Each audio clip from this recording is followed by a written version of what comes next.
wait for good old Instagram to catch up. I'm gonna hit go live on there. See if I even did it. We might have to pause this bitch and go back and redo it. Who knows? Hey, don't give me the line. I don't know shit about electronics. No, you're right. You don't got to deal with it. That's on us. There we go. We're live. We're live on Instagram now too. Very cool. All right. So, brother, like I said, man, I don't know you. You don't know me, and we're about to get to know each other, brother. So, Renegade. Sounds good. Is that your name or is that your nickname? Everybody just knows me as Renegade. It was one of my call signs was Renegade 2 Romeo, and Renegade just stuck. So Okay. people have been calling me Renegade for 15, 20 years now. Okay. And what is your real full name again? Stephen Landers. Stephen Landers. That's a great name. I like that name a lot. Does that have roots in like a grandfather or a father or anything like that? I'm actually I'm named exactly like my father. I'm Stephen Shannon Landers Jr. He's Stephen Shannon Landers, and our middle name Shannon was actually my granddad. He had a senior drill instructor that he just fucking hated, named Drill Instructor Staff Sergeant Shannon, and that's where the middle name came from. I love that. That's great. So you come from a line of military then. So your father was in as well? No, my father's a coward piece of shit. So Got it. So he wasn't in. Who was it then that was in also? I missed that. my grandfather. Fun fact about my grandfather. I was his only grandson, born on his birthday, and we were both in the Marine Corps. So me and my grandfather had a real tight bond. You're almost like you're reincarnated, right? And no bullshit, I look identical to him. Like we look identical. No bullshit. Cool.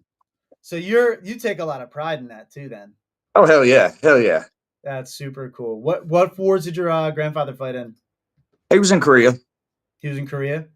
Mm-hmm. Okay. So he just missed World War II then. Barely.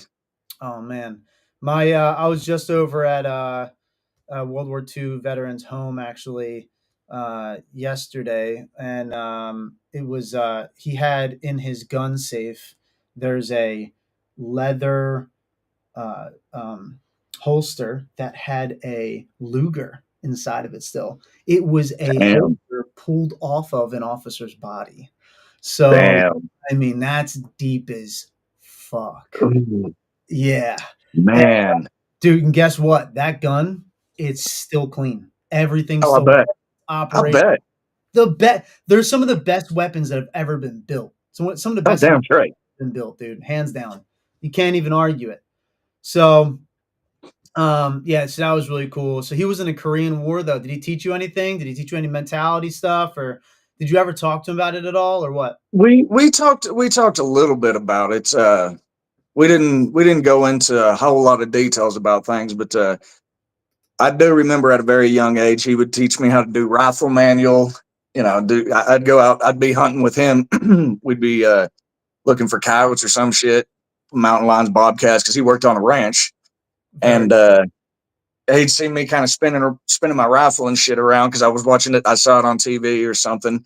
And so, what are you doing that fancy shit for, boy? Pretty much. He's like, if you shoot me in the ass, I'm gonna whoop yours. So, that's right. He showed me how to do right shoulder arms, left shoulder arms, all that shit. And so he was like, just don't spin the damn thing no more. So, yes, sir. He was terrifying. So I listened to him. Yeah, he wants you to respect it, dude. Yeah. That's really cool. So he was inspiration for you to get in? Definitely. I knew from a real young age that I was going to join the military, especially because of him. So that's really cool. How young were you, do you think, when you decided you really wanted to get in there? Well, I was when I was 16, I had my parents sign for me so I go in with me so I could sign the contract to join the delayed entry program. So you were probably like what, 6 years old, 5 years old, and you're thinking like, I want to go into the Marine Corps? I would say probably right around 5. Yeah, because I had a picture of me. It was a Halloween, and all my uncles served. I had an uncle that was 160th. I had an uncle that was an MP, and I had another one. He was some kind of like Metro radar or something like that. But I was probably maybe 5 years old. They did my face paint up. I was wearing my granddad's Eagle Globe and Anchor T-shirt, and I went as a Marine for Halloween, and it was from that moment. I'd probably be about 5. From that moment, I knew I was going to do it. Wow, that is cool. That's fantastic. I actually have I don't know how I got it. Our mobile base, so we have this big truck and trailer that we bring around everywhere to different like events and military units and things like that. And we picked up a shirt. It was a Marine shirt. I don't know whose it is. I think it was a gift to me, maybe. I don't even know though, but I have it now. And it has the Marine Corps. It's like a circle, the Marine Corps Semper Fidelis, and then it has the bulldog on the front. And you turn around and it says something like, kiss my Marine Corps, kiss my ass or something like that. And it has the ass of the dog and his ball sack on the back of the shirt. And I'm like, dude, Nice. what is this shit? Something, dude. I was like, I actually have it right. I could just grab it, but I'm not. Dude, it's so funny. And every single Marine that I ever talk to and meet, and that T-shirt just exemplifies the Corps. Yeah, yeah. And That's honestly, it. It sounds like it's 100% core. Gotta go get it, huh? no, I have a couple of really cool things. The Marine Corps has a special place in my heart personally. I got some really cool stuff from some Marines actually. The most arguably the most important thing I ever received from a Marine. I love this. I love this story. I'm so proud of this story. It's 0331 pin. Yeah, nice. So this pin has a very, very important story behind it in my life. And before I say it, I'm going to throw in a little Zinny Zin. I'm not sponsored by them, but I really like this. It's the one from I Sweden. haven't tried those. Dude, I it have is not tried them. it is so delicious. It gets me focused. But here's a story. It's a great story. It's one of my favorites to tell. And guys have probably heard it here before, but here we go. You're going to hear it again. So it was in the beginning of Refit, probably 2019, 2018 timeframe. 2017 is when we were founded. So in 2018, 2019, I'm set up at this event, called Boots at the Beach or whatever. It's no longer a thing anymore, sadly. It's down in North Wildwood, New Jersey. I'm down there, and I have this really shitty setup that I made by my own bare fucking hands. And I'm down there doing the thing, trying to tell people about the vision and what we're trying to do here at Refit. And this young guy comes through, and his dad is a former police officer, or actually, he might have been at the time he was retiring. So he was retiring from the Wildwood Police Department, and he was a Marine that just got out of the Marine Corps, 0331. And he went through some shit or whatever, and we were down there and hanging out, and I could see this kid. I just have this thing. I can see people really well, like. I look in your, especially if I'm in person, I can fucking stare into your eyes and I know something's going on. It's a gift my mom gave me, honestly. And, I could just tell. And I sat this kid down. I started talking to him. And long story short, because it's a very long story. Uh, it's probably like 8 hours. And in the middle of that, 2 hours in, the kid's like, yo, don't you have to be like doing stuff, like raising money and stuff? I was like, no, I'm doing a mission. This is it. Like you're my mission right now. Like, let's talk, dude. Dude, I'm not joking. Like 8 hours, just chilled underneath that tent, talked to each other, grabbed food, like, and then he came back. It was a multi-day event. He came back the next day. I gave him like a polo and some stuff, whatever, and we talked, dude. Like we got into it. And he came back later, and he said to me the next day he had his polo on and shit, the Refit polo I just gave him, and a hat, I think. And it was 2019. Anyway, so he gives me this pin, and he's like, and I told him the whole story, everything about me. He was actually the first dude I told everything to. I was like, bro, I dropped out of Columbia University, and I actually turned down jobs on Wall Street to start this thing up. Like I wanted to just move forward and push. And he fucking, the kid just, he had so much respect for me for that. And like how I literally gave up an entirely different in life for doing this. And really dedicating my life to serving others. Right. And serving those who served. And he came back and he handed me the pin. He's like, yo, by the way, bro, to me, you're a fucking Marine for life. And he handed this 0331 pin. I almost had a tear fall out of my face. So I'm very proud of this pin, and I fucking love Marines, dude. Like something about I actually like something about like the Marine Corps. You guys are fucking nuts, and I'm nuts, and I love this shit because the decision I made, I really do realize now I'm getting older, and I see people around me, like I made a very, very different, very risky, very crazy fucking decision. And dude, I would do it again and again and again. I love it. I love doing this. I love talking to you fucks. I love helping you guys out. Like I love it. There's something very this nation is fucking amazing, and every single one of you is worth it. And I was able to meet other really cool guys. Like I see Sykers 117, so that's TJ Sykes. Like that motherfucker, you know, him jumping in, helping out, his amazing things that he's been doing already when he jumped in with us. He was hosting reunions for his unit, we met, and he jumped in and started helping us out and shit. And you know, so many guys. Tanner, Wade. I see a bunch of dudes. You know Wade Rosnewski, by the way. You know him? Don't ring a bell. You got to meet that motherfucker. He's up in Massachusetts, my man. I bet. He's animal. Great guy. Talk to Delgado about him. Okay, definitely. But anyway, bro, like that really set me on this course big time. When that happened, I was like, oh, something's happening here. Something, I just felt it even deeper. I was like, we're doing something really different here. Just having open conversations. Like we talked for hours, bro. We forgot where we were. I mean, there's music Nice. playing, people walking by, people asking questions about refit. And I literally, dude, and when people were asking me, I was like, hey, sorry, like I'm in the middle. I can't talk right now. And they were like, no Right. problem. Right. I'm dealing with some shit. Back away. And we left, and dude, and you know what, dude? Like we left money on the table, you know, but it doesn't fucking matter because you know what? This is mission. This is what I'm here for. I wanted to help guys like him. I wanted to talk to this dude, just like get to know him. You know what I mean? And dude, it is the greatest fucking honor in my life. You know, like I can't even imagine doing anything else. But anyway, homie, I just wanted to share that with you to tell you welcome to the fucking show. I can't wait to get your story even deeper. So tell us something else, man. So you wanted to join the Marine Corps since you were 5 years old. You fucking you end up joining. When how old were you were you right out of high school you joined? Well, I actually enlisted when I was 16. Like I said, my parents had to Okay. sign for me. I graduated high school December of 2000, shipped off to MCRD San Diego February 2001, graduated MCRD May 18th, 2001, and walked across stage to get my high school diploma May 28th in dress blue uniform. Let's go, dude. Holy I shit. was, I guess I was like the first person in Texas to do it because, and man, if I could figure out how to get this situation fixed, I'd love to. But Tell me Texas, about it. they flew the Texas state flag at the Capitol on May 18th in honor of my boot camp graduation. And then on May 28th, when I graduated high school, a Texas state representative presented me with a flag and a certificate honoring me for doing it.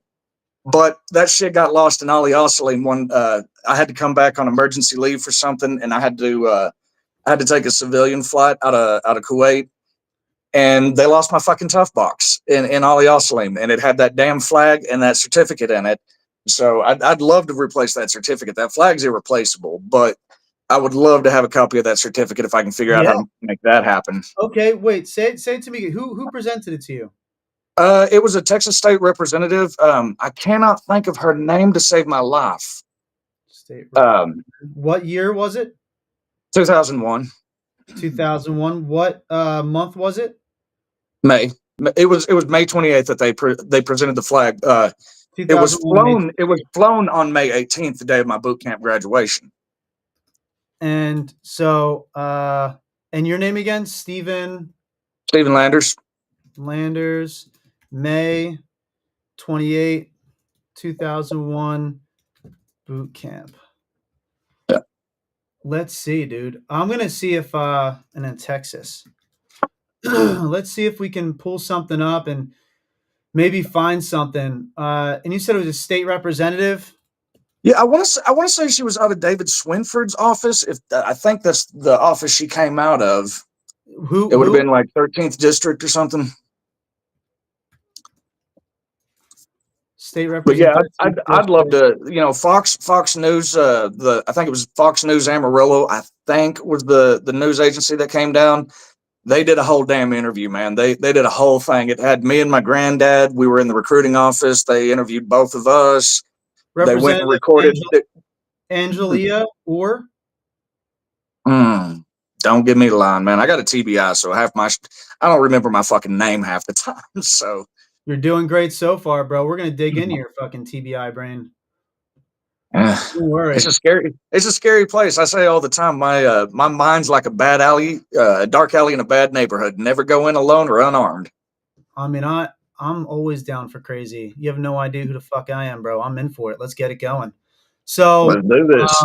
we'll make it. We'll make that happen. Oh, you and I are going to talk offline. I took a couple of notes, and I'm not going to forget. I wrote it down.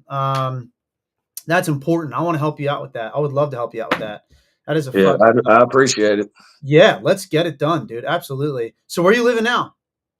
Right now I'm in Lubbock, Where's that? Lubbock, Texas, Texas Oh, Tech area. oh, you're still in Texas. Okay. What Yeah, the yeah. fuck? What was that bullshit, dude? That's a finger Fucking gun? Raiders, I guess. I don't know. I fucking hate that.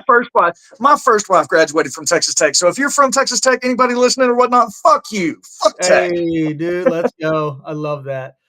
All right. So now you graduate boot camp, May 28th, you get presented this awesome award. And you're on your way. Where do you go now? Let's see. I went to well, obviously Pendleton. I was out there doing school infantry, and then I went to Fort Sill, Lawton, Oklahoma. I was artillery with the Corps for a while, and then I got stationed at Lejeune.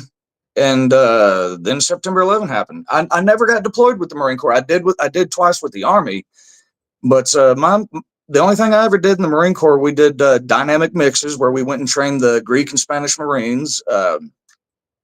Did a couple of CAXs, a couple of combined arms exercise or whatever they're fucking called. Did a couple of those out in 29 Stumps.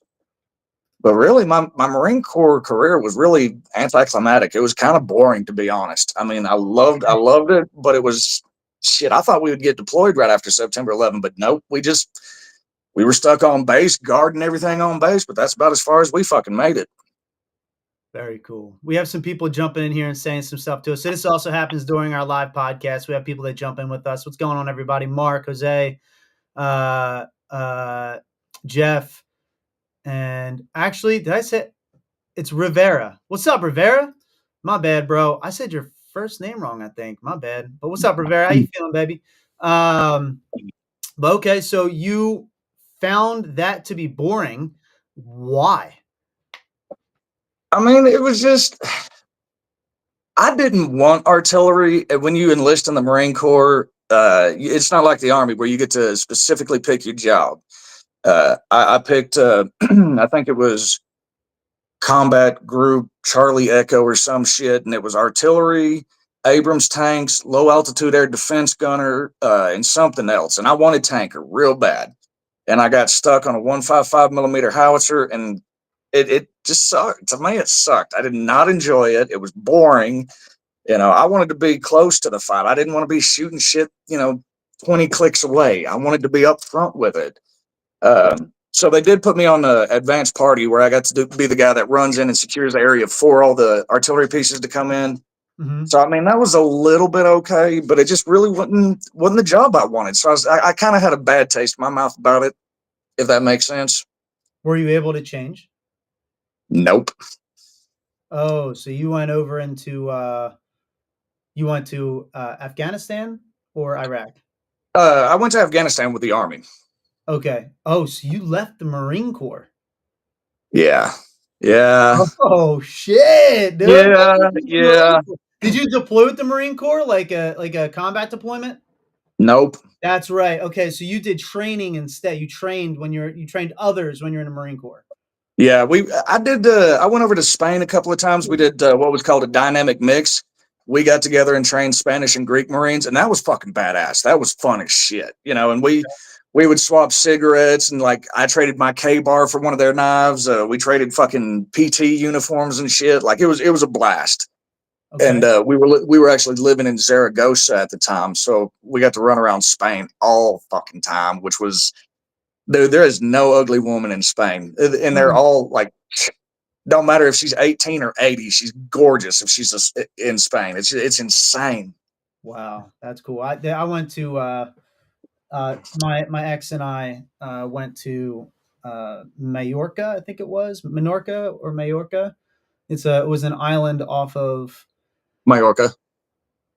but it was a I think. smaller one. I think Majorca is the bigger one, right? We went to the smaller one next to it. I think it was Minorca, and it was literally it was actually a very strategic island for many empires. I think the French Empire, the Spanish Empire, and a few others. And they actually have there's a tribe of people that live on that island still, and they were never messed with throughout thousands and thousands of years. They were always passive, and they never, got attacked by any nation that came in. Even when wars did happen and fights did happen, they never got hurt, which is amazing.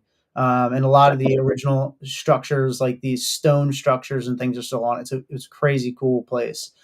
But yeah, Spain was beautiful. The women, the men, they were all very nice people on those islands. At least, I mean, on the islands. I don't know.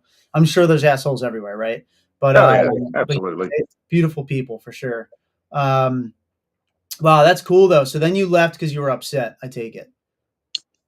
Yeah, I mean, I loved the fact that I was a Marine. Nobody gets Cool. to really claim that. I was able to claim I was a Marine. I got Cool. to serve with some incredible individuals. I mean, all in all, it was fun and whatnot. It just wasn't the job I wanted. So I didn't re-enlist. I didn't want to. I didn't want to take the chance of being stuck in a career field I didn't enjoy. Sure. And so I got out for about shit. I got out in '03. And I don't think I joined the Texas Army National Guard into Mhm. '04, first to '05. And then Hurricane Katrina happened, and I got activated to do that. And I decided I missed the uniform, so I went active Army and flew up to drum. Very cool. So did you end up active duty army then?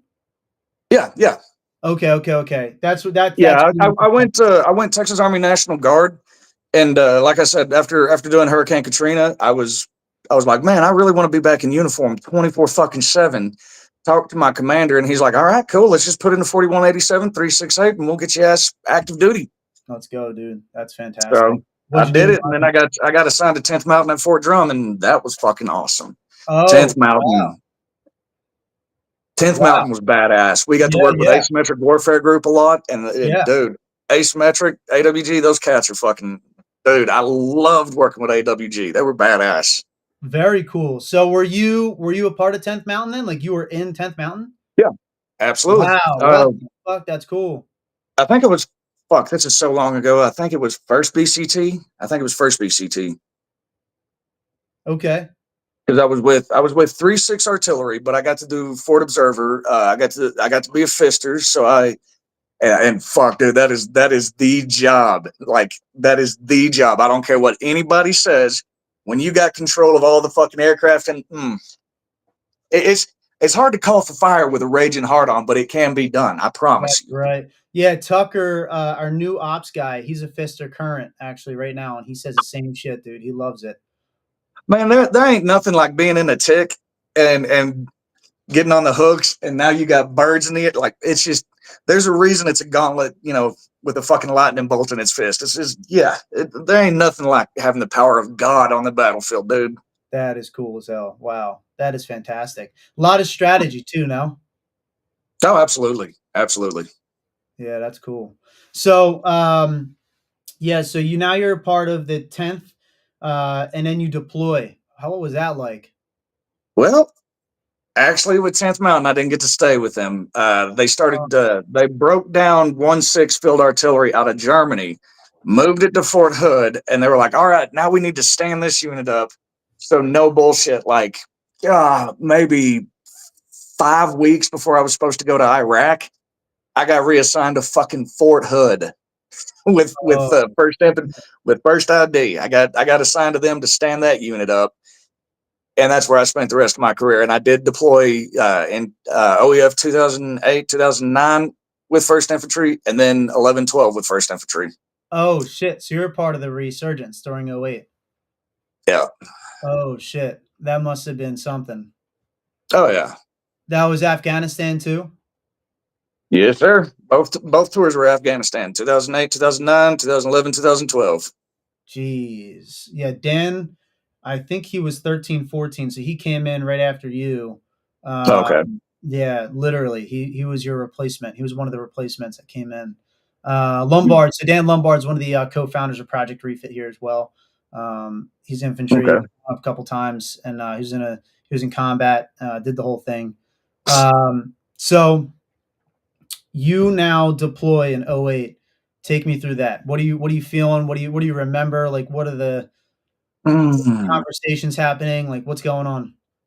Man, I'm not gonna lie. The unit I was in, they stood it up too fast. It was kind of a shit show, and I'll never forget. I'll never forget. We were standing in a fucking battalion formation, and this is like a couple of days before we're getting ready to fucking deploy, right?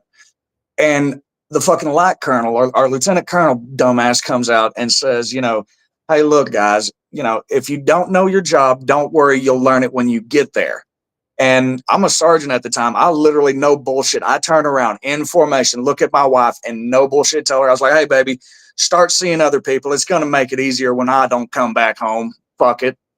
Like, Right, I was so fucking pissed at this colonel. He turned out to be a badass, but it was, I wasn't really worried, but they gave me a bunch of, I had Metro, radar, uh, survey. I had these guys, and me and one other dude, Kennedy, we were the only ones that were infantry. So we mm, were the only ones that knew what the fuck we were doing. But they gave us these guys to create a little. They called it a hunter killer team, a maneuver element. They gave them to us to train for infantry shit. So I mean, we did what we could with the guys, and we got them squared away. But there was a little bit of a pucker factor. Like, man, fucking, we're running into fucking Death Valley here with some idiots. There's no telling what's going to happen. right, right. Wow. And you also had a wife, I heard at the time. Are you still married to her? Fuck no, fuck that woman. Oh, damn. Okay. All right. We're not going to get into that then, but that's difficult, right? No, Like, she's a good girl. She got her shit together. So I mean, she's all right. She's the mother of my child. She's okay. that's cool. That's cool. Okay. Okay. Okay. Yeah, I was going to say, damn, that's something we'll bring you out on a retreat. We'll talk about that. That's tough. But, Yeah, well, also, that's awesome. So you have a daughter or a son or got a daughter. Got an 18-year-old daughter. She's going to get her first tattoo Saturday. wow. Yeah, How old is she? she just turned 18 in July. 18. Oh man. Wow. Yeah. First tattoo, that's fun. Um, damn, dude. So you turn to her and you say, "Look, you got to start seeing other people. Like, it's going to make it a little bit easier because I'm not coming back." I mean, I can't even imagine the fear that she was going through. That must have been very, very hard. Looking back on things, she was already fucking panicking. I know she was, so I probably shouldn't have said that shit to her. That's But right. I Yeah, yeah, yeah. mean, But you're in the moment. You're young. You're dumb. You're that whole thing. I totally get it. I get it. yeah. That makes sense. I understand that. But so you say that stuff, and were you actually you were pretty nervous, scared, that kind of thing? All the nerves. I was, I wasn't. I wasn't necessarily scared, or I was nervous. I was little. Okay. It's like riding a roller coaster. You go up, you got those nerves as it's shaking as you go up to the top, and then fucking it just crests, and it's fun, but it's scary at the same time. If that makes sense, it was Yeah, like that. It was like riding a fucking roller coaster. Getting on that bird, getting ready, flying over. I think we went through Uzbekistan or Kyrgyzstan, one of the fucking stands. We were there for a couple of weeks. Fucking everything's starting to be real. It's exciting. It's nervous. It was a fucking blast, man. I'd go back and do that shit in a heartbeat. that's right. That's what I hear a lot. And so you get over there, you're in there, you're waiting. So now you also have a layover period of a couple of weeks. I mean, what are the conversations happening in the barracks? Remember anything in particular like that stands out to you when you're in the base, so forward observation base? I would assume. Yeah, we were. Well, I was on Fob Kalagoosh when we did finally get to Afghanistan. I was on Kalagoosh, but we only stayed on Kalagoosh a little bit. Like we would do. We had a mountaintop that we stayed on, OP Loyalty, and it was nothing but a kalot, just a mud hut. We ran some concertina wire around it. Eventually, the Seabees gave us some wood, and we built like a nice little shitter area and some other stuff. But we were only on Kalagoosh a couple weeks at a time. Then we'd be back up on the OP for months at a time, and that was a blast. That was a straight blast. because I was NCOIC up there many a times when I was up there. Highest rank that was allowed up there was an E6, nothing higher. So it was kind of Lord of the fucking Flies up there, to be honest, and I loved it. That's cool. Wow. So you just had to make sure that you survived, you fought, you kept your position and held your position the whole time. Yep. Damn.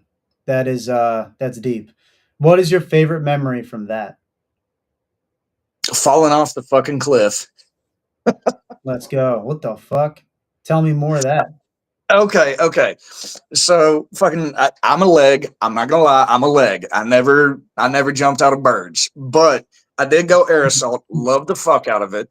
And so when we get bored up on the OP, I had some rope. I had some shit where we could rig some Swiss seat harnesses, and because it was 7 US, it was 7 of us up there, 7 US, one interpreter, and 7 ANA, 7 Afghan National Army cats. Yep, yep. So we're up there bored as fuck, and I'm teaching them how to rappel. I've got everything tied off. I got my Swiss seat. I go to look down to make sure I'm clear to jump, and fucking, I don't know what happened. I don't like. I just next thing I know, bam, and Oh shit. the Afghanis thought I did it on purpose. They were fucking cheering. They're like, "Yeah, soldiers under!" I was like, "Oh man, this is fucking retarded." I just fell off a Oh cliff. my god, dude. But that was one of my favorite memories because the one of the dudes, we called him Curly. He had curly hair, obviously. Like as soon as I fell off the cliff, he was excited, and so this motherfucker's just like, there he goes too. I was like, this dude was crazy. Holy So yeah, shit. that's probably my favorite memory. That is funny as hell. That's crazy. Also, you didn't get hurt. That's good. And you had another guy follow you? Yes, yeah. Curly followed Curly me. No jumped bullshit. down? Curly followed me. That's funny as hell. What it is, right. VA be like not service connected. That's what Rivera just said. Yeah. If anybody from the VA is listening to this, don't listen to this. Oh no, that goes in your report. That's a good thing. I hope you fill out your report and put that in there. So yeah, I Oh fell yeah. off a Well, fucking cliff. You might have enjoyed it, but you still fell. yeah. And that shit hurt. It did take the wind out of me. I hit a tree. It was bad. It was Holy, only maybe 25 feet, but yeah, it sucked. It yeah, it sucked pretty still good. sucks for sure. Damn.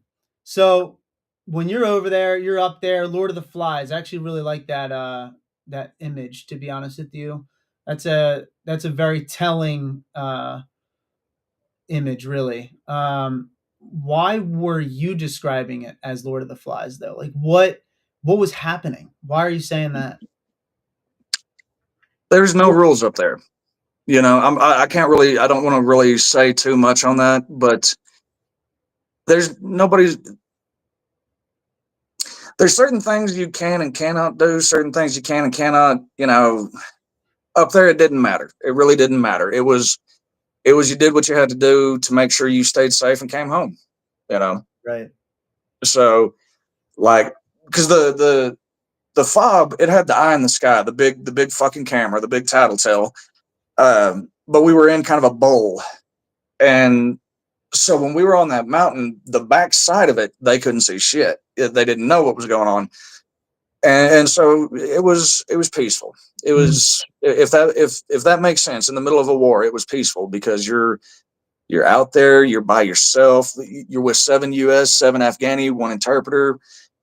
Everybody there knows everybody's got each other's back. So like, doesn't it? It just, I don't know. It's weird. It's the best feeling I've ever had, the safest I've ever felt, and just no rules, no nothing, no rules whatsoever.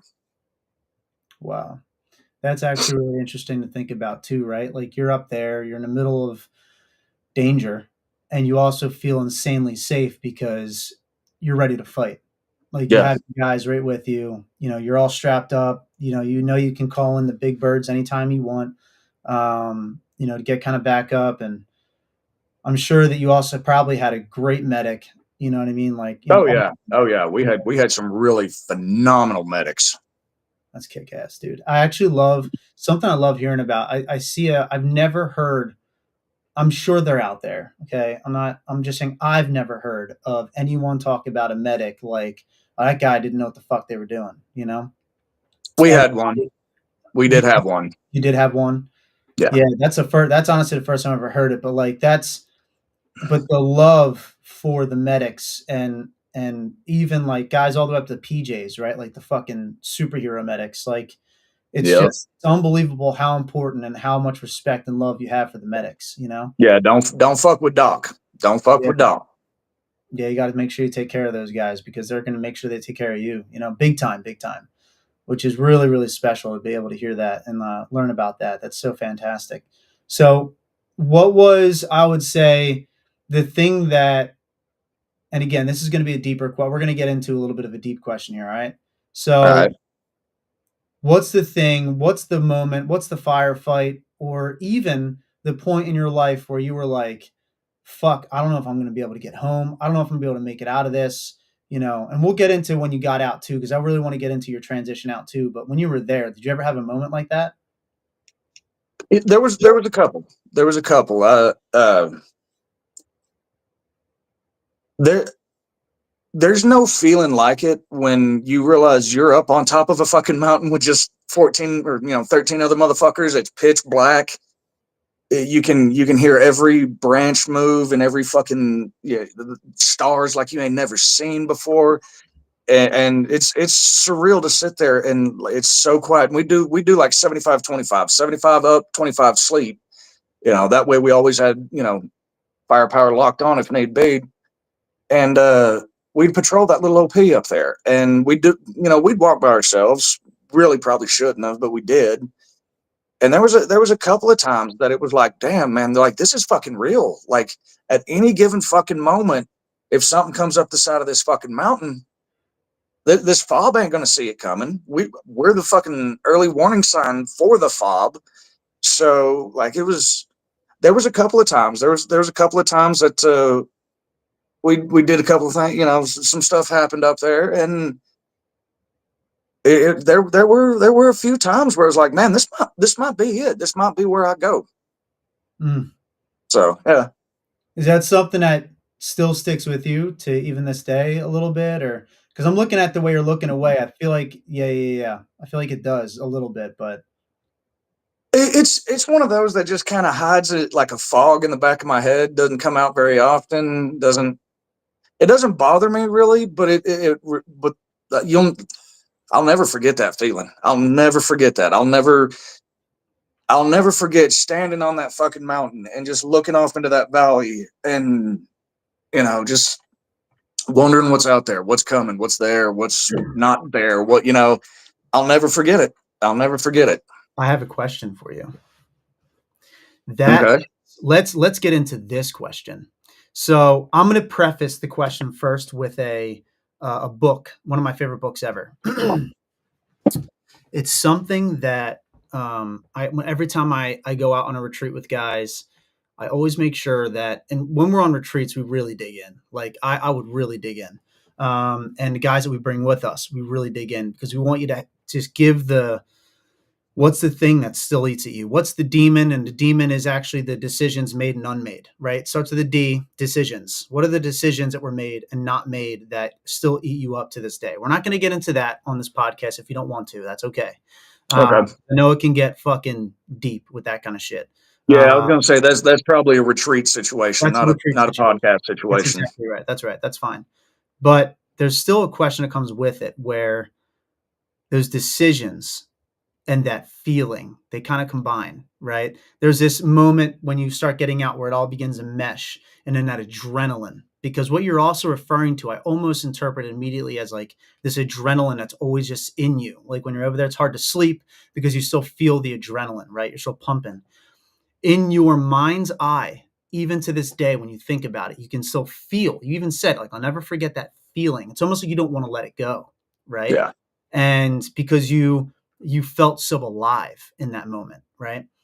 You're Yeah. on the mountain, you're walking, you're seeing or not seeing, you're listening, and it's like you're stalking, you're living, you're protecting all of the some of the most physical, most important purpose in terms of physicality and keeping people alive, yourself and others included. Your guys that are on the mountaintop and including the whole fob, and all of that in your mind. Do you still feel the adrenaline to this day? Even when I'm talking about it a little bit right now, do you feel any of that adrenaline? No, and I've spent my entire life chasing it again. There it is. So you want it. Why do you want it? Never felt more alive. Never felt more alive. Explain alive. What do you define that for us? Because I bet there's guys listening right now that need you to define that. Fucking every sense just heightened. Smell, touch, taste, sight, sound, everything just fucking vibrant, like you just in overdrive. Your body in overdrive. But fucking you're in peak physical condition of your life at the time, and now all your senses are just fucking pinging. They're just fucking pinging off the walls, and I don't know. It's hard to explain. I mean, it really is because, like I said, I've been chasing it since I got the fuck back home, and I just ain't found it again. Not through drugs, women, fast cars, guns, fucking crazy shit. Just haven't found it yet. Right. But it's just, I don't know, man. It's like everything about it is just it's intense. It's intense. It's I don't know. It's hard to explain. It's just you feel alive. You feel it's that's. I wish I could articulate it better. I wish I could find the words to really use. But I mean, you feel electric almost. If that makes any sense. Hmm. Keep going, dude. Keep trying. Search for something because you're doing good right now, and you're doing great even through the way you're. I'm gonna explain something to you real quick that I'm noticing with you. You're moving a lot and you're actually holding yourself, right? You're doing it right now. You're holding. It's okay. It's okay. Don't feel weird. Don't feel weird. Please don't. Like you're holding. You're actually you're like getting back to it right now, and it's like Yeah. it grabs your. So Rivera just said 100% is like grabbing your heart, right? Like you just feel Yes. you feel the intensity, you feel it's like you feel the purpose itself like driving through you, right? Yeah. Like you were It's meant electric. to It's do it. fucking electric, man. Yeah, and you loved it even though it was difficult. You loved it, Yeah. and it led to, you mentioned some things that I believe other guys probably dealt with too and struggled with too, like the idea and the concept of the women, the drugs, the alcohol, like the riding, probably driving fast as fucking cars, motorcycles. Did you ever ride motorcycles too? No, I knew that I'd go 0 to a greasy smear on the pavement in about 2.3 seconds. So I knew my limitations on getting a scooter. So Yeah. you also are a survivalist too. Okay. So, which leads me into a couple other questions. Did you ever have any like suicide attempts, anything like that in your life? Yeah. Yeah. And So, they go ahead. weren't really attempts, to be honest. Okay. Okay. You just suicide actions, like, you were living suicide like, or They the reason I say they weren't really attempts is I don't know why the fuck I didn't die. One time I've had a few. I've had a few. I tried suicide by cop. I swapped lead with them. They didn't shoot me though. mm, I hung myself. Somebody found me, cut the fucking rope. And there was one time I woke up in a hospital where they were pumping my stomach. mm. They were not attempts. They were fucking full-fledged missions. And And somebody, and none of them have been successful. All three fucking I couldn't even kill myself correctly. So I guess I gotta stay. I gotta stick around. yeah, you do. So are you sober now? Yeah. Well, ish. Okay. Smoking?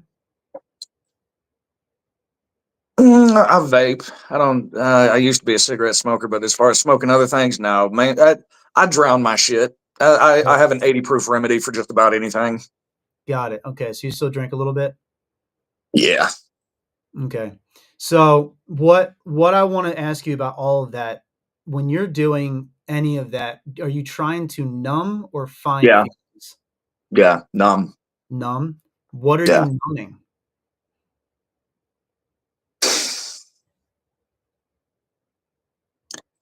Bunch of regrets. Bunch of regrets. Mhm. Is it relationship regrets or war?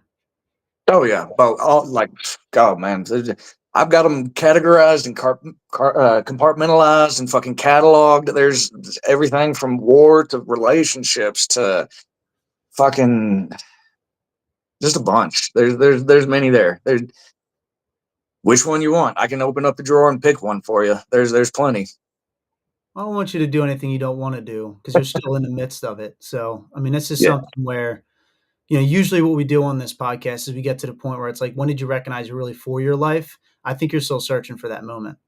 That's what I'm picking up right now. Like, you're still like, yes, you love your daughter. I'm sure you do. And I'm sure you know, you love your, so your parents still alive and everything, or?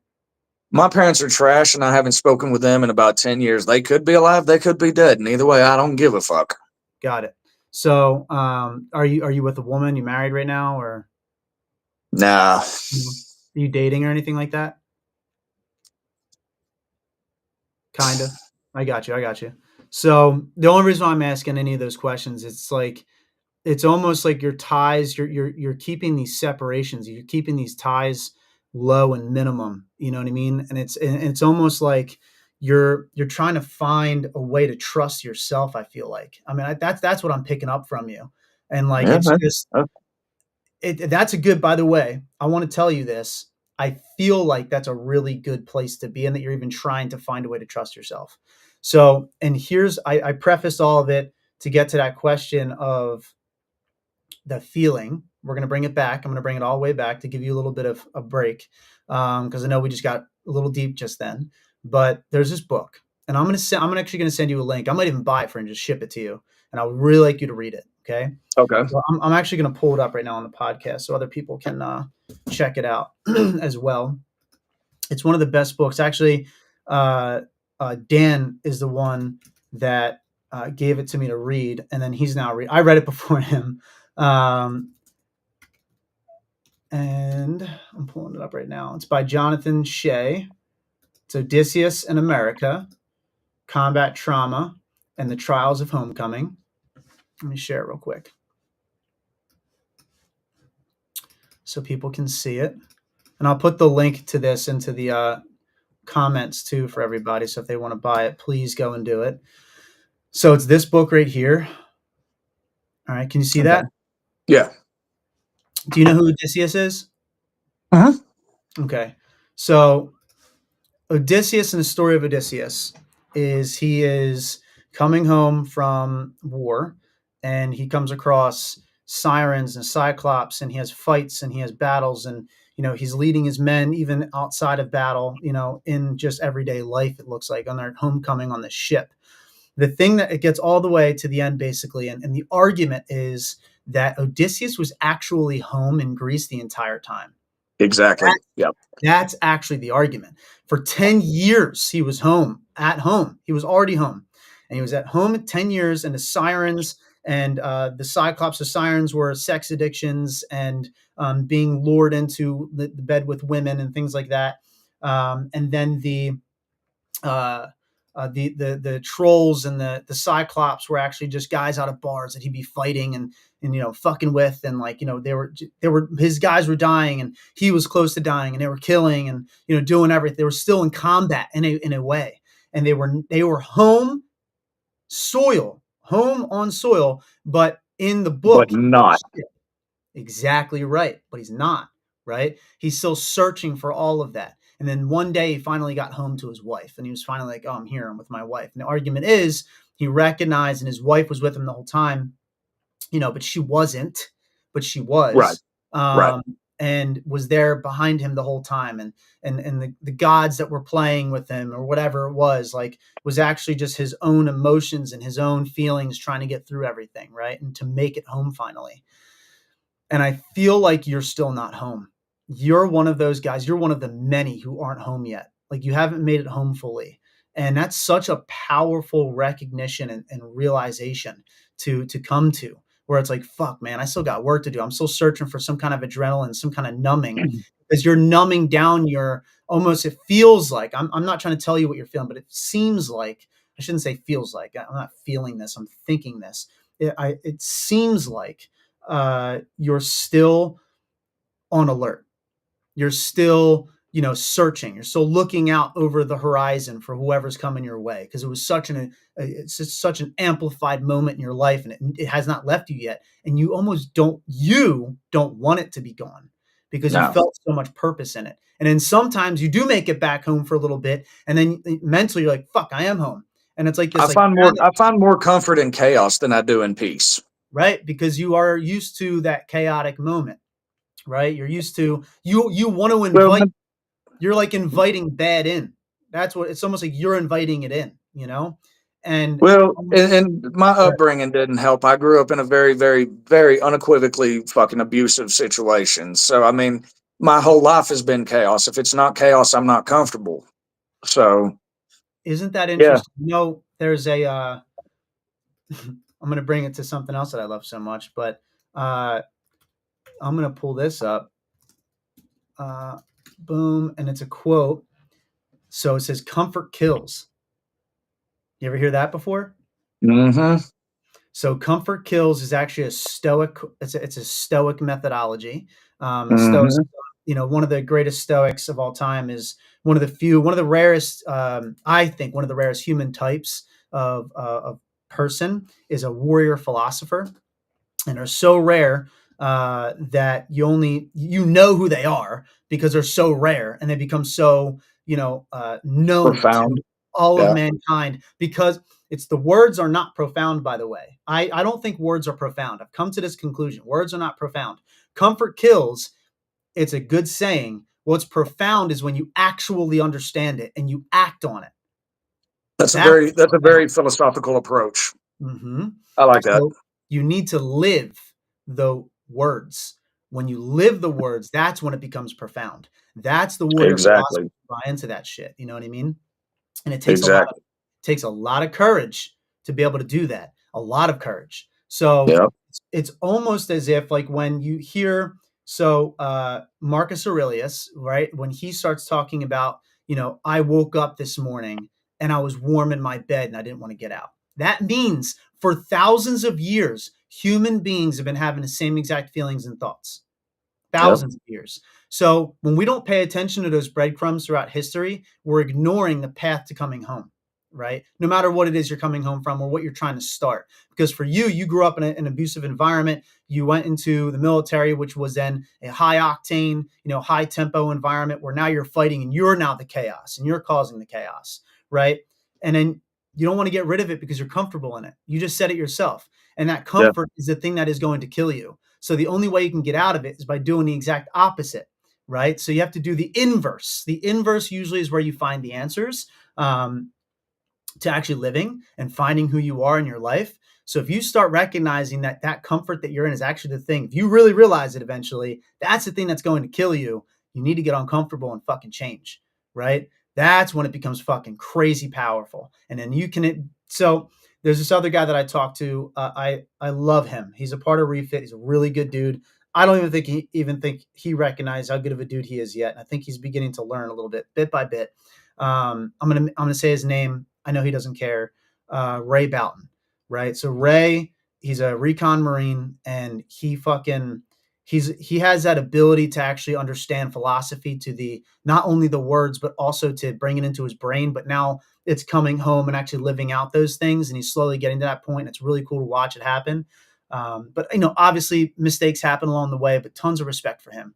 And you, if you begin to do this kind of stuff, you start reading these books, you start doing the work and putting in that work to get yourself, because once you start doing things that are good for you, it's going to be super uncomfortable and you're going to fucking hate it. And I mean consistently. Like, if you decided after this podcast, you know what, I'm going to stop drinking, and you stop drinking, you're going to go through a period where you're going to have tons of temptation to not drink anymore, right? That temptation is the very fight that you have to be in to be better, right? If people try to get you angry, get you upset, that becomes the new fight for you, the new purpose for you, to not get and not react to that, to learn that it's all internal, how you react. Like yesterday, for example, a very small one. I love my family. This is not an attack on my family at all, but there was a moment where a little bit of an argument almost started like pop up for something. And I was actually trying to give solutions and they weren't hearing me. And I was like, yeah, hold up, everybody. I'm not trying to have a confrontation. Let's just hear me out, please. Let's bring it down and just hear me out. I will take care of this situation. This is how I'm going to do it. Do you guys agree with it or not? Right? I was able to control what was happening around me only to the point so I could then have them hear me, what was happening inside. right? And then we were able to get to the point where we got the solution. We figured it out and everything was fine. But how you control yourself in that chaos is everything. That's when all those words become profound. So it's like you're in the middle of that, right? Like that's your coming home. That's when you need to come home and recognize, like, fuck, I am home and I'm not going to be there anymore. You know, those amplified emotions. Does anything I just said for the past 4 minutes make any sense? Yeah, absolutely. Absolutely. What do you think about any of it? Like, what are your thoughts? What are you thinking right now? It doesn't have to be crazy, profound, or whatever. Don't have to get fucking. But like, seriously, what are you thinking? Honestly, I'm really thinking I need to get back into my studies on philosophy because I love studying philosophy, and I guess recently I just stopped putting it into I've just been reading it, not putting it into play, and so I need to go back and read Mhm. Aurelius. I need to go back read Epictetus, read Nietzsche. Oh, I need to love go back Nietzsche. and I need to go back and get not just read it but digest it. If that makes Whoa, sense. dude, you know Nietzsche? Oh yeah, I love him. Oh, I love him, yeah. man. That's great. Dude, he's fantastic, dude. Dostoevsky is another favorite of mine. Oh, man. So you do okay. So Yeah, get back into reading that shit, but do it by bits, write on it, and then act it in real life. That's when yeah. it becomes challenging, bro. Apply it, make it applicable. That's Yeah. right, dude. Hell yeah. All right. So why did you stop? I don't know. Was it hard? Be real. Was it hard? I just get I don't know. Like it's kind of like what I was talking about chasing the adrenaline thing. Like I Mhm. will chase something full, like I'll be balls deep in it, and then just one day I won't be. I'll just be done with it. I just stop. Like because I guess it's not feeding what I need to be fed. I don't. It ain't doing what I expected it to do. It ain't working the way I wanted it. I don't know. And that's kind of what I did with philosophy. I've loved it my whole damn life. I've read philosophical works my entire life, and then just one day I put them down. Don't know why. Interesting. I wonder if you started to get back into it, if anything would happen for you where you would begin to find even your purpose back here at home again. You know what I mean? Because what I found with philosophy and what I find even with all this kind of shit, dude, like it does get hard to the discipline factor. You have to have the discipline factor involved because that's where when you don't want to do something, that's when you have to start. That's when you have to do it, right? Yeah, Like exactly. it's easy to do shit when you're motivated, and it's really hard to do shit when you're not motivated. And that's when it's like really, really when those philosophy works end up coming to play. And you have to remember, the things that they talk about, again throughout history, and get the motivation to keep on fucking pushing it. She Yeah. said, "Why? Hang on, we got a great question here. Why is the title FML? So usually it means fuck my life, but in this case, we want it to be for my life." So that's it, Julia. It's a Hmm. it's a it's a practice on reframing and showing you how you can reframe things into a positive, and how important it is to reframe. But what we found here, Julia, and I hope you don't mind me saying this, but I think we already said it a couple of times. Is that like right now in this episode, we're actually finding that I'm just going to say Renegade. He's not home yet, right? He's genuinely not home yet, and he's still trying to get home. He actually hasn't found his for my life moment, and I hope that he will, and we're gonna. And by the way, dude, anytime you want to come back on here, like I would love for you to jump in. I would love for you to join into the fight, dude, because the fight really is about you fighting for yourself, and we can have conversations like this and learn about your journey on your journey home. From this point forward, I hope it becomes one where you're really fighting to get back to American soil because we would love to have you, dude. I mean, welcome home, literally, right? So, get your ass here, like, and start being a even more productive member of your local community too, right? Of your family, your daughter, all that kind of shit. Would love to see you thrive because we desperately, desperately need men like you to really get yourself calm and get yourself into a good place because that's leadership, um, big time. So I really just to get back to it. I really think, especially because you already are like you like philosophy already, dude, I would love to read your musings. like the things that you're thinking, the things that you're saying in your mind, and how you're like working through it. I think it would do good work for you too to write it out, type it out, whatever. Like talk in a video about like your journey home has to begin at some point and really begin. And honestly, the adrenaline, you're never gonna. You have to be. It's almost like you have to come to the realization and then be okay with it that you're never going to find that fucking same adrenaline here in America because one, the chaos you're now entering, you mentioned it, the chaos you now are entering into civilian life is actually the very freedom that you fought for because it is free. You are free. It's chaotic. You don't have like a mission. You have to make up your mission. You get to decide. Everything in the world's made up anyway, right? Literally, everything's made up. Everything's been created, right? And that's a beautiful thing. It's not like I'm not saying it a woo-woo way. I'm saying it in like Yeah, this I got you. I got you. yeah, it's amazing. Humanity has created all of this, right? It's all made up. So the thing that's beautiful that you fought for, that chaos, that freedom you fought for, that is the very thing that you can then create your own life around. That is fucking amazing. And you have to create it. You know, like that's why those guys who are like those super healthy veterans who are out there doing a lot of really good work, right? And like writing about it and trying to motivate people and trying to help people get to that next level. A lot of people, a lot of civilians included, they feel that that's America. You know what I mean? That's American as fuck, that American spirit, like create your path, find your path and move down it. Yes, you're going to have bullshit you have to deal with along the way or whatever from government or whoever else, but you can't let that stop you. That's stoicism. It's internal. The external things around you, you can't be afraid of it. You can't be afraid of the truth, right? So that's something that's where the real profound nature of those words and of those amazing philosophies come into play, you know, and like what calm really is. Because of course, you're gonna have moments where you're gonna still get angry and upset, all that bullshit. But how you respond and how quickly you snap back and how much grace you give yourself in that process, that's when it gets fucking awesome.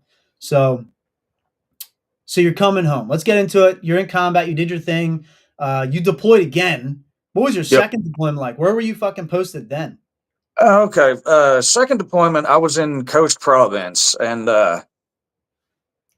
it was fun. It was fun. I got to do some PSD work. I got to do a lot of patrols. What's Coast PSD? was a People who don't know, what's PSD? what personal security detachment, bodyguard type shit. Okay. So So you worked with a bunch of I got veterans. to escort a battalion commander and a brigade commander because Coast Province or Coast City, that's where the ANP, Afghan National Police headquarters, is at. So they Okay. would have big powwows there, and I'd get to escort the colonel in and go stand by the door. You know, I had fun doing it. That's cool. Yeah, that is cool. That's a hell of an experience. Did you find any value in that? As much value in that as when you your first deployment? Mm, I felt cocky, you know, so I did find some value in it. Kind of I enjoyed it, you know. I found purpose in it. You know, when it's one thing when you got to bring yourself home, it's another when you got to bring somebody else home. So it was kind of a good feeling. that is cool. All right. What was did you get in anything fucking crazy there? Anything like like you were talking about in your first deployment where you're feeling those that insane adrenaline? But nothing really crazy. I mean, we were in Coast when that Dick Cheese burned the Quran in Florida and pissed everybody off, all the Muslims off. We were in Coast when that happened, so we got to see the riots and the fucking, you know, guys pissed off, ready to kill every American just because of that alone. Yeah, yeah. We were on Fob Salerno in the SF compound there. I got to hang out with a bunch of the a couple of ODA cats and some Rangers, and the Rangers kind of pissed some people off on one of their missions, and so it was one that was on the news for a little bit. It didn't happen the way the news said it happened, but you know, anytime we rolled into Coast, because of some of those situations, it was sketchy a couple of times, but nothing that nothing like ridiculous, if that makes Sure, sure, sense. sure, sure. By the way, I'm gonna read something real quick. Actually, Rivera put this in here for you, and then I do have a question after that because you Okay. have a lot of respect. It seems like for the a lot of Afghan people.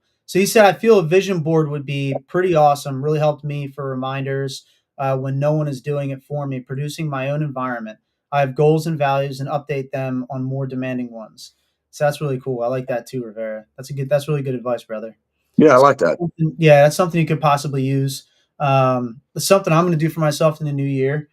I'm actually going to find like quotes, like positive, like really good quotes. Surround myself with positive words because something I've really recognized. I've come to the conclusion that it's like so fucking true. Um, is the way you think, the words you invite into your mind, dude. They really and they change everything. They actually impact you more than people like to admit, right? And Hmm. habits by which you think are so it's so important to recognize what is and is not good for you to have inside of your mind all the time. That's why actually if you look at these different pictures and stuff, all of them have different meanings. Um, so this one's one of my favorites. Expand your mind. Like you have to expand yourself and expand your mind out.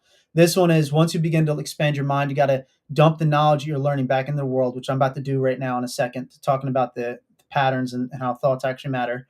This one right here is time's running out, baby. We're all gonna die. And then this one right here is love.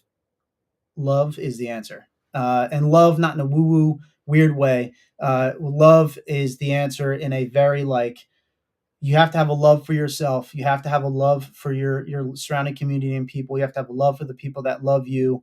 And the most important one, I think, is when you find your person, you really got to dump yourself in love into that person, right? And that all points back to the spirit that you're actually building. So, um, I really, with when it comes to thinking and words and the power of words and what you invite in. So the reason why I'm going to put up all these positive quotes, I'm gonna put them like along the walls and stuff that I have in here. And the reason why is because I really recognize that it's gonna. I love this analogy. It's kind of crazy. It's kind of sounds weird at first, but it makes so much sense if you really think about it. There's a there's something that happens when you ever hear the like a spell book like witches and shit back in the day and like they wrote about it and everything. What's interesting is that they would cast spells. Spells are words. That's all they are. Spelling. You're spelling words out, right? And then you would say those words to someone. Like, somebody could say to you, like, oh, you're a piece of shit or whatever. Like, you're an asshole or, I have one guy that loves to like talk mad shit on me and he calls me a fucking coward or whatever, right? I don't even know whatever. But if you allow that to get to you and you begin to buy into it, right?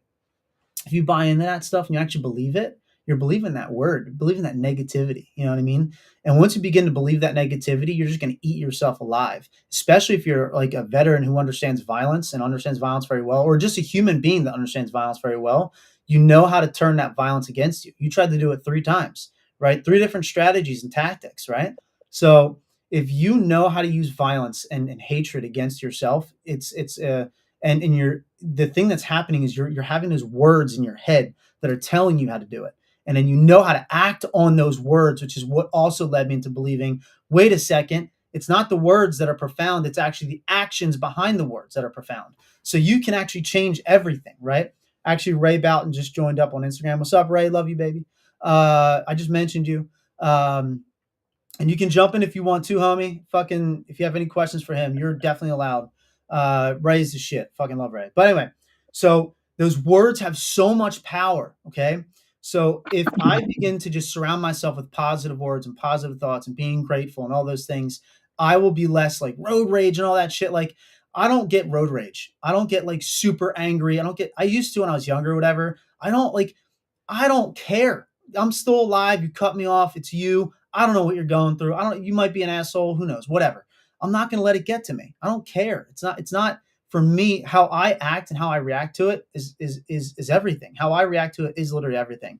So if you begin to believe that, like, oh, you have TBIs, PTSD, all these things, if you begin to believe and buy into all that shit, you're going to actually begin to fucking just hate yourself, right? So it's almost like you have to just be like, okay, I might have these things. I might have these injuries. I might have these memories, but I'm not going to let these things actually define me.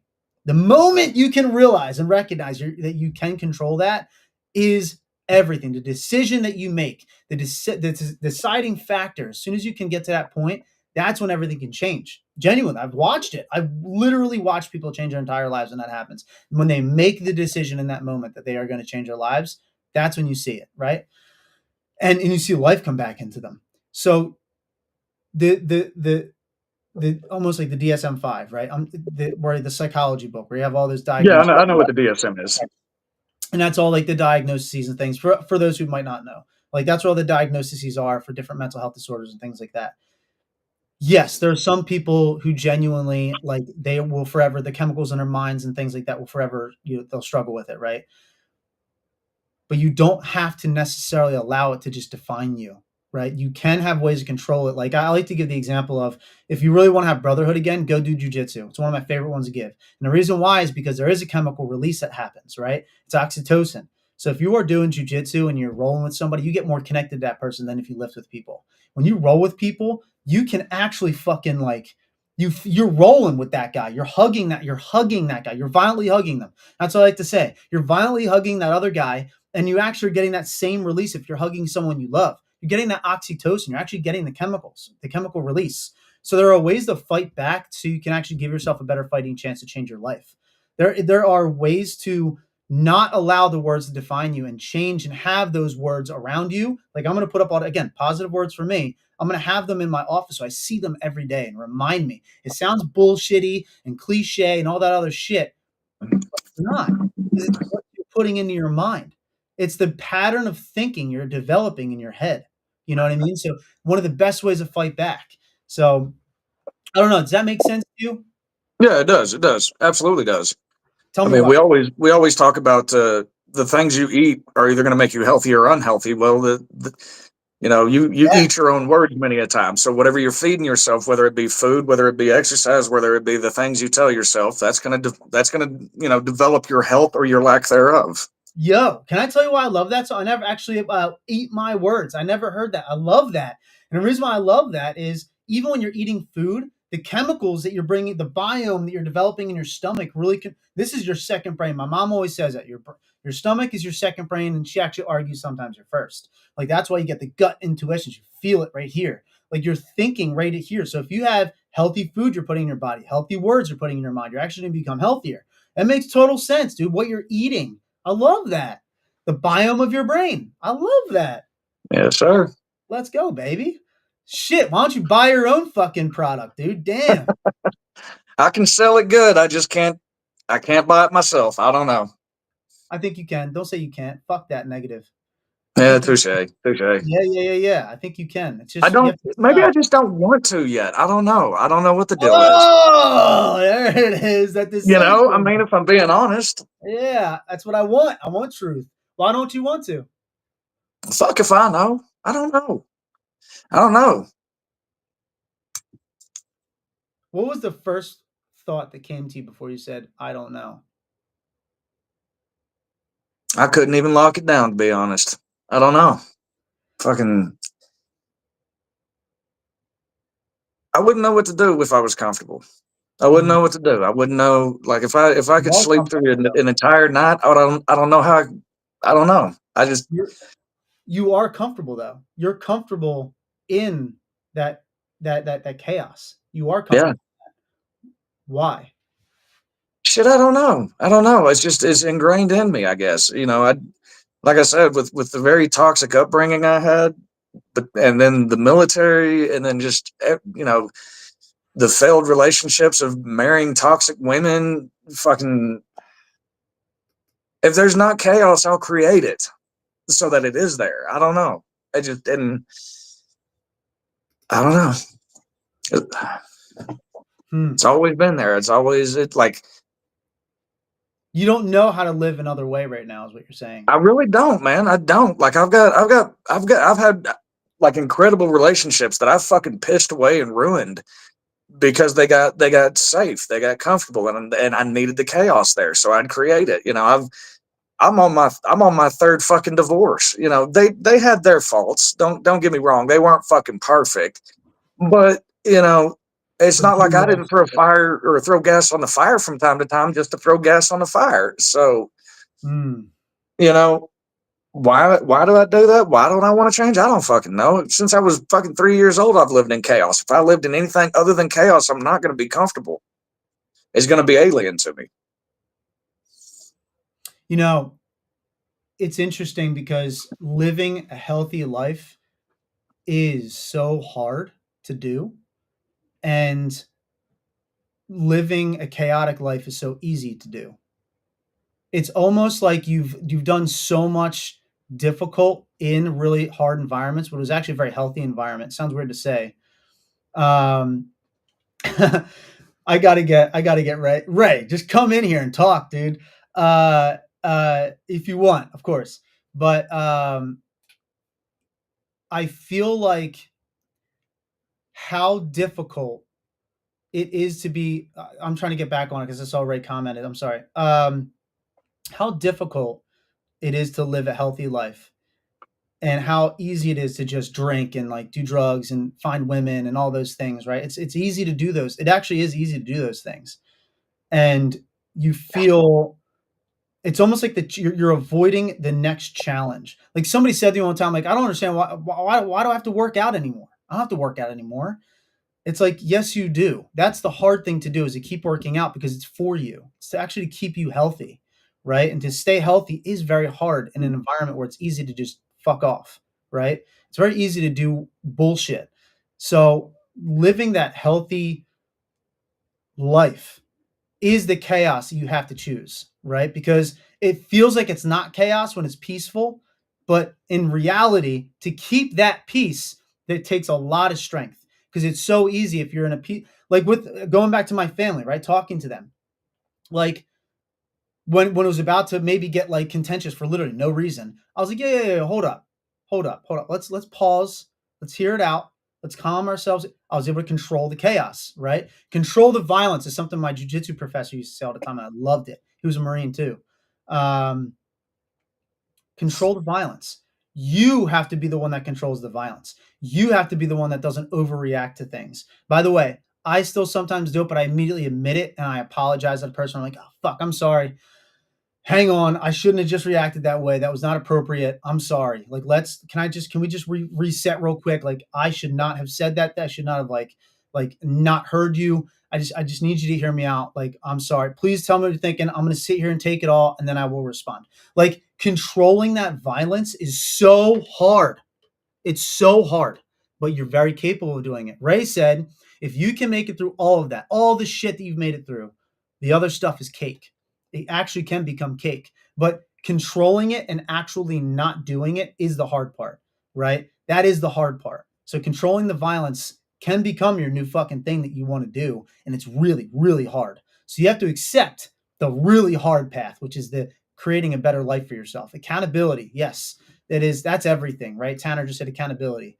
That is absolutely the truth. Once you can become accountable to your fucking actions, that's everything. And not you. I'm not trying to come at you. I'm just saying, like, No. I get what you're saying. I get what you're saying.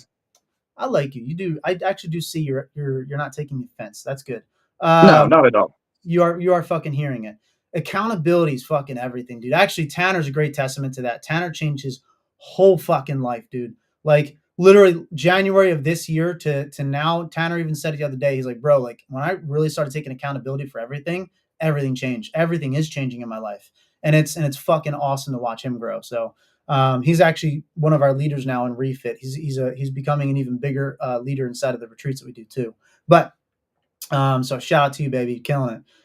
But yeah, dude, accountability, that is fucking crazy important, dude. Like it's everything. Like, all right, if I'm drinking, I'm drinking maybe too much. I need to limit it or stop it altogether. And if you stop it altogether, that's a really hard thing to do, right? Or if you Yeah. stop it to the point where it's like, all right, I drank this weekend, I'm not gonna drink for fucking 3 months. Like I had actually I did have my mom's eggnog. I had an eggnog yesterday. My mom makes a homemade eggnog or whatever. So I did have some eggnog yesterday, but it was fucking like nothing. I don't even think about alcohol like that. I never struggled with it, so I don't know how deep that can get. But Wade is somebody who does understand it, and actually, to his credit too, Delgado. That's something he's also right now beginning to recognize and open up to. Like, I need to drink less. I shouldn't be drinking as much as I am, and a huge shout out to him too on that. But it's all, dude, it's just all culminating to the really hard thing to do is to take control of the violence of your life. I mean, so what do you think about that? What are your thoughts around all that?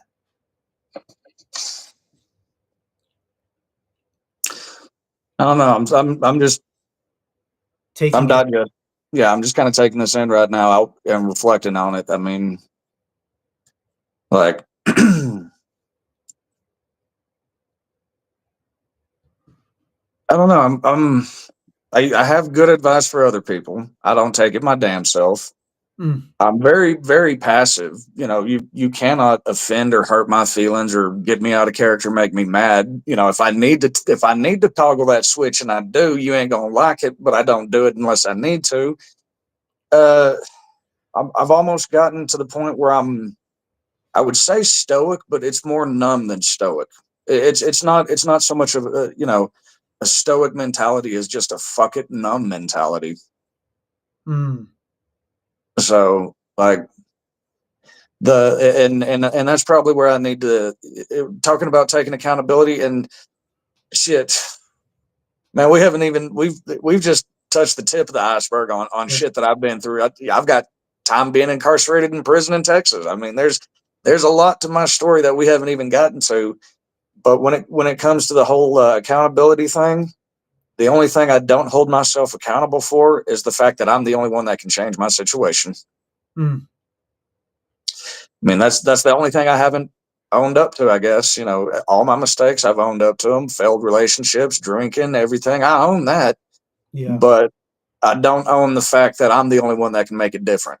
Mm, That's the only thing I haven't allowed myself to be accountable on, I guess. damn. That's deep. Mm. What do you think could that is real shit. What do you think is a step forward that you could begin to do that? What do you think it is? If you don't I know the don't know answer, that I yeah, don't know that I ever will. I don't know that I ever will because knowing that I have the power to change it, for me, that's almost enough. Like I'm too comfortable in the chaos. I don't want to change it. mm, Knowing that I have the ability to change it, that's good enough for me. Knowing that I could, but I'm not going interesting. to. That goes But back to the words can be profound. You know the words, I can change it, but the words aren't profound. It's actually the action of changing it. That's when it yep, becomes profound. That's when you can write a fucking book at that point because then you're living it. You know. yep, That is, and it's interesting. Ray also said earlier, and I'm going to repeat it real quick for you. It's like, man, that's bullshit, dude. Like, and then he says you can make it through all of that, right? And then the other stuff is cake. He said that because it is bullshit. You can do it.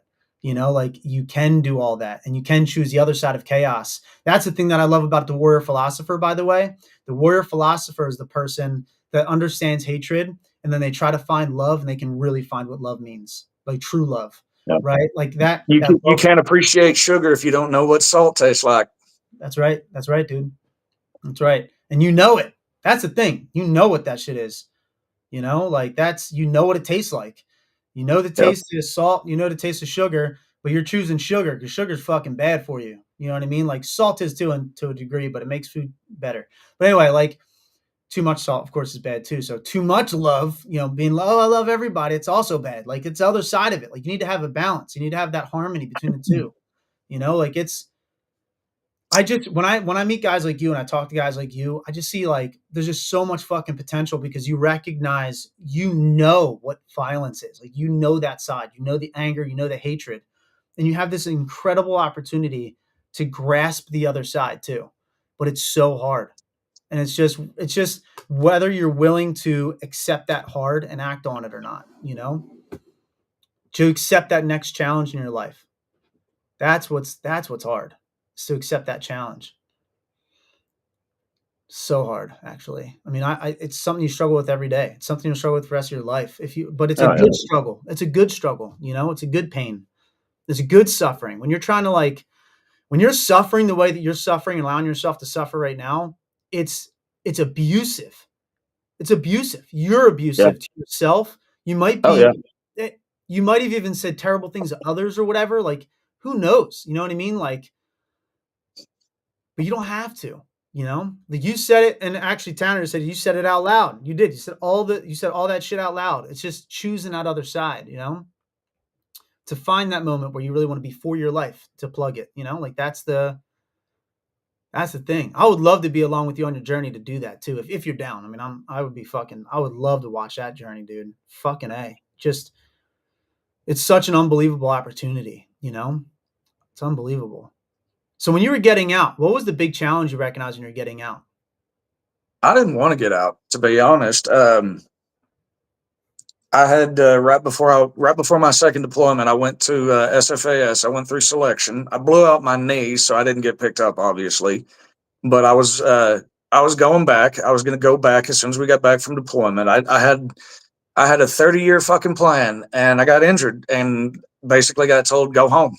And like I told you at the beginning of this podcast, I joined the military when I was 16. My parents signed for me. I knew I was going to do it since I was 5.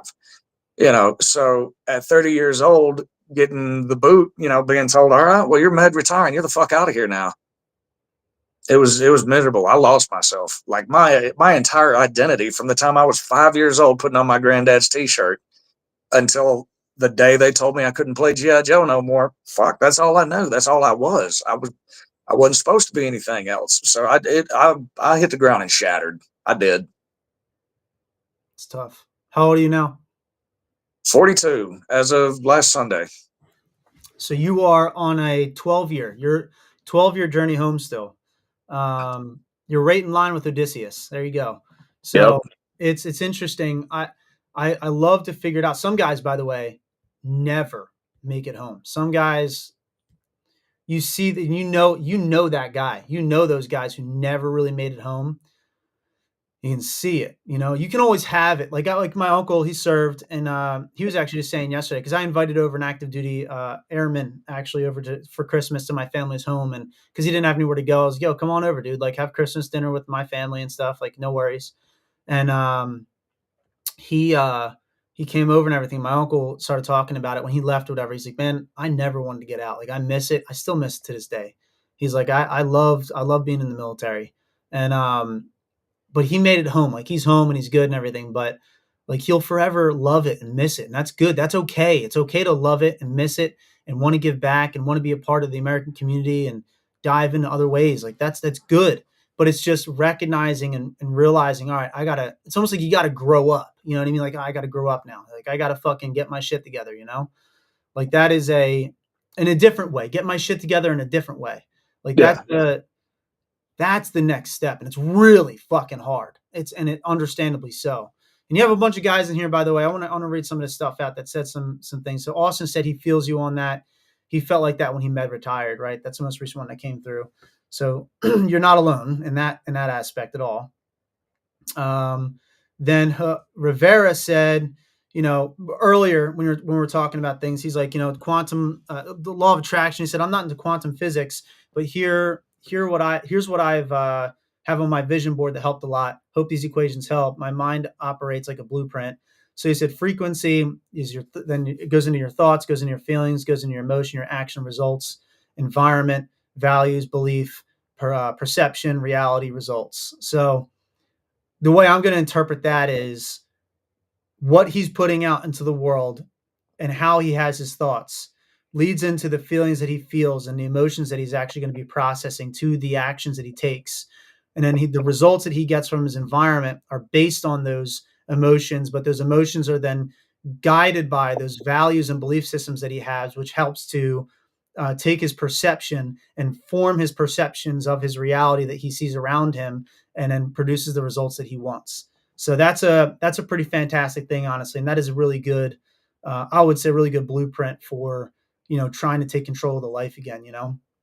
Yeah, And absolutely. yeah, I do like that a lot. That's actually something very similar to the way I process and operate things too. I find that the values and the belief systems that I have around me are incredibly important.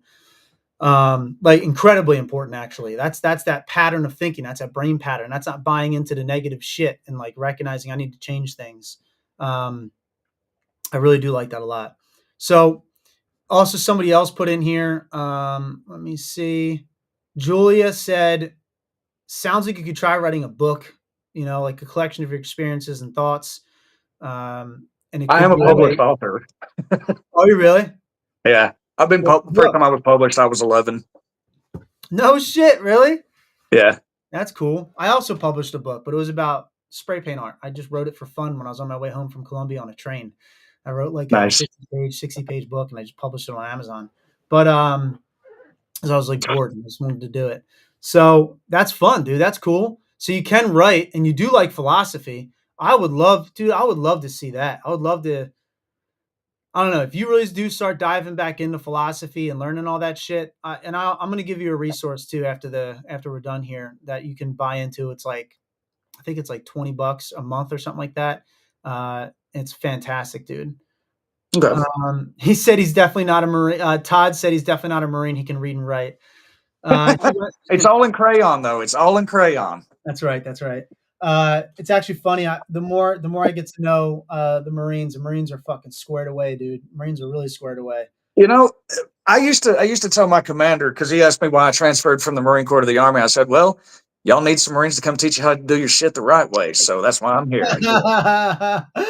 That's funny as hell. And a lot of people don't know this. They make fun of the Marines, saying it's the dumbest branch of the military. But the fact of the matter is, ask any Marine this, and they'll verify this. If you've got a GED, you ain't getting in the Corps unless you have X amount of college hours. Yeah. You can't join the Marine Corps with a GED unless you have college as well. Period. So That's interesting. That's interesting. Also, another one was thrown at us. Like, what about school? Have you ever thought about going back to school at all? man, I went back to school. I was working at one point for a farm and ranch management degree, an ag degree. Then I was going for an English major with a focus on photojournalism. I was doing theological studies. I was doing philosophy. I was doing political science. I fucking none of it. None of it.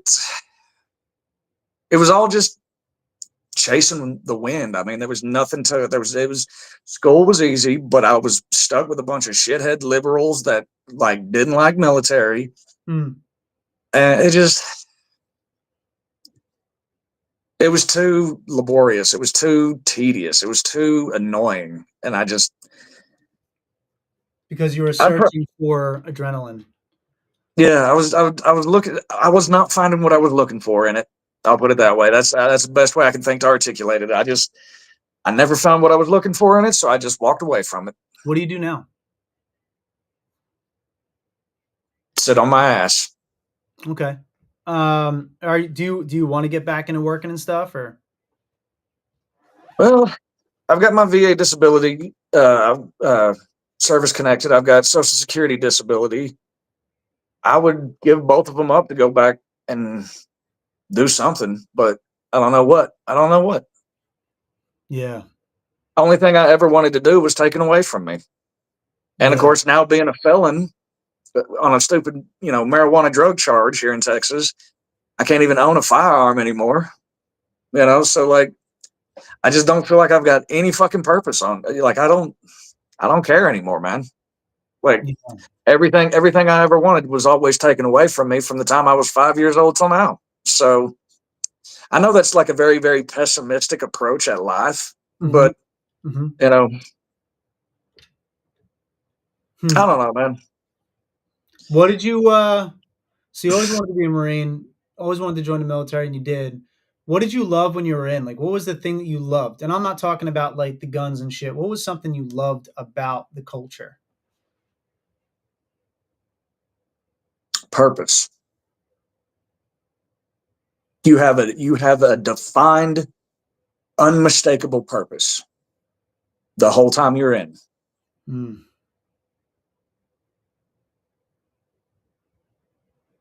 Take me down that purpose route. What did that mean? What does that mean? You you don't have to wonder if what you're doing is going to make a difference. You don't have to wonder if you wasted your life with a career in tech or in food service. You don't have to worry, did I do the right thing. You have purpose. You know that you're and this is going to sound cheesy and cliche as fuck, but I'm going to throw it out there. You know that you are the one that stands in between tyranny and freedom. You're the one that stands ready to die if need be to protect the rights and freedoms of every American, whether they're liberal or Democrat or Republican. It don't matter if it's legal and it's constitutionally sound. Your purpose is to defend that Constitution. Then you deploy over to a foreign country, and for whatever fucking reason you're in it, who gives a fuck? Is it oil? Is it fucking Taliban? Who gives a fuck why you're over there? You're over there because you have to be. But while you're over there, you have a purpose, and your purpose is to ensure your brother comes home. Or like what we did, we overwatched a couple of schools where they were hurting kids for just going to school. You had a purpose. You took care of that area. You made it safe for those kids to be at school. Like the whole fucking time you're in, you have a purpose. It don't matter what the fuck you're doing. You have a purpose the whole time. That's what I loved. That's what I loved about it. And like I said, when I was doing Hurricane Katrina detail, and I told my commander that, fuck, I miss wearing the uniform every day. That was why. It was because every time that I woke up and put them fucking boots on, I knew why I was wearing those boots. I had a reason to wear those boots, and I knew what it was the whole time, every day that I woke up and put them on. That's what I love. That's what I miss. Remember that chaos I mentioned about freedom? Yeah. Remember how we both agreed that it's actually like chaotic and that everything's made up?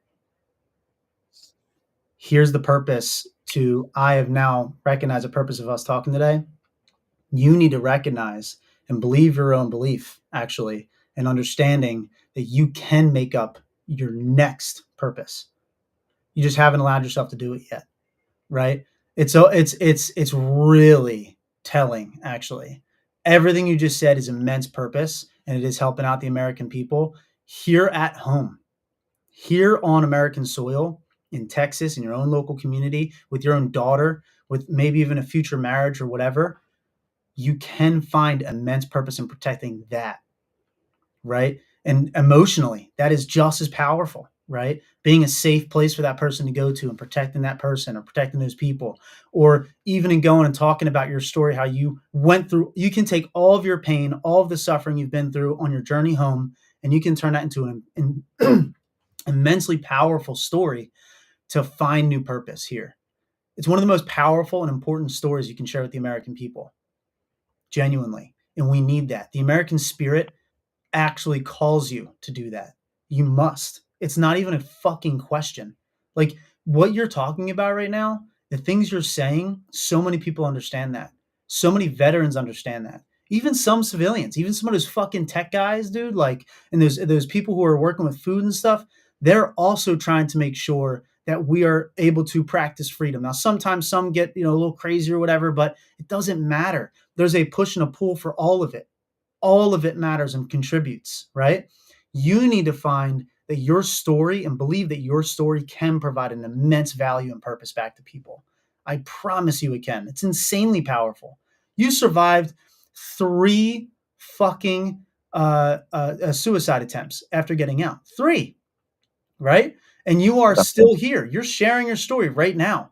And by the way, this is one of my favorite interviews of the year, straight up. I'm loving this because you're also in the middle of it. So that's why I love it. Like, I hope that after this, you go, holy shit, dude. Like, my story really does have value.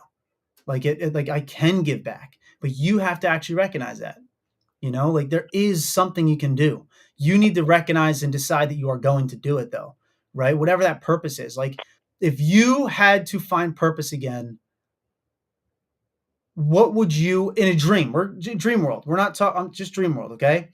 What is the thing in your mind that you actually think could provide value? What do you think you could bring to the American world, to the American culture and spirit?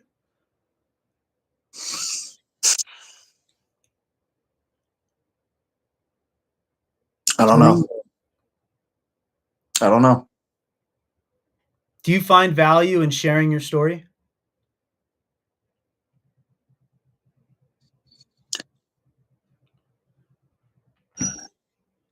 I don't know. I don't know. I don't. Are you That's a hard scared one. to share it? What's that? Are you scared to share it? And don't take scared like you're a bitch. You're not a fucking bitch. We know No, you're no, no. I get what you're saying. Are you nervous about it? No, I don't see the point. I mean, My story's not a pretty story. It doesn't have a happy ending. There's no success at the end of it. It's got everything from broken homes and families to prison to fucking war. I mean, there ain't nothing there that is easily digestible or healthy to digest. So why would I dump that in somebody else's lap? You know why? Because it's actually when you begin to do that, so this is actually what I noticed. I don't mean to plug my own quote here, but pain and suffering is the ink to the pen that writes the story of your life. What you do with that fucking pain and suffering is actually the profound, right? The pain and suffering that you felt has immense value, immense value. It's everything. So we have guys here saying to you on Instagram real quick that, brother, God don't want you. We need you. The community needs you more than you know, bro. And then somebody else, Ray said, words have power. I can find my purpose again. You just said that. And but you can do that. Once you do that, but can you go to the bathroom? Can you stand up and just hang up? Yeah. What are you going to do? Do you want to? That's actually it, right? Your pain and your suffering has immense value. Dude, there's people who give back from their horrific stories of murder, of rape, of horrible things that people have done. And then they go, you know what? Like, I don't want to be this anymore. I don't want to be that fucking person. I was that person. I was that. I did all of that. This is how I got away from it. You laying a path for people to get out of it is immensely powerful to someone. Someone needs you to fucking change your life so you can change someone else's life and show them how you did it. What the fuck? Talk about fighting for someone else. You're now fighting for someone else in a completely different way. Do you think PSYOP in the Army, do you think they're an important branch?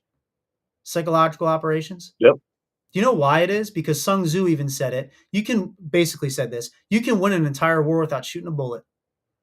You can win a whole fucking war without weapons. You can save people's lives right here.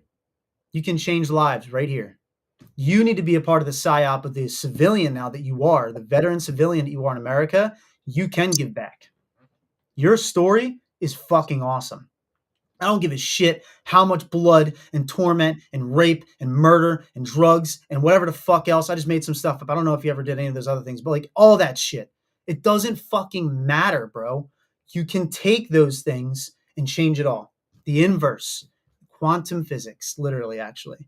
Like you can find the inverse, and that becomes a thing that you can absolutely lean into and share with everyone. It's insane. So Ray said, are you judging yourself too harshly? He has that question for you. Probably not judging myself realistically, at least at a minimum. Yep. Also, Rivera just said, shoot, man, just listening to this motivates the fuck out of me. I'm rarely on here, but something called me here to listen in today. So he wanted to listen to you, right? Something told him to listen in, dude. Something kept you alive. You're still here, right? Like there's a reason why you're here. Your story, if you want to share that shit, and you should, like that pain and suffering that you felt for years, you can use that. Absolutely use that shit. 100%. I'm telling you, I have nothing. I actually have nothing. I've literally been loving this conversation. Like, you are the prototypical, like, fucking warrior that needs to come home to us here in America. That's 100%. Ray then has a follow-up for you. Would you say the things you say to yourself to somebody else? That is actually, I love saying that. I should have asked that earlier. Would you say that shit that you're saying to somebody else? Probably not. Fuck no. One of the most powerful stories I've ever heard in my life, bro. This guy, Raul. I love Raul. It's okay, brother. But I'm gonna keep on digging in because you got a lot of purpose to you, homie. You really do. I'm happy that you're fucking feeling it too. This guy, Raul, he's in Texas as well. Raul shared this story about the moment he recognized he was for his life. He set up his fucking camera in front of his face. He wanted to kill himself. He was drunk, set it up, and he wanted to fight for himself. So something inside of him that told him to do this. recorded himself saying all the fucking things, all the things. You know what I'm saying when I say that? All the things. Set it into that camera. He rewatched it back to himself. He had his Jack Daniels bottle set up about 10 yards out on top of a fucking tree stump, had his shotgun ready to go to put in his fucking mouth, and rewatched it.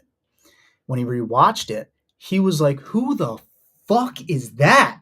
It was scary. It was so scary, he didn't even finish it. He deleted that shit and he shot the fucking bottle. You need to do that too. You need to shoot the bottle. You need to shoot that fucking negative shit away, not into your own fucking mouth. And you need to fucking share those words and share that story. You're giving so much value to people right now, dude. So much value.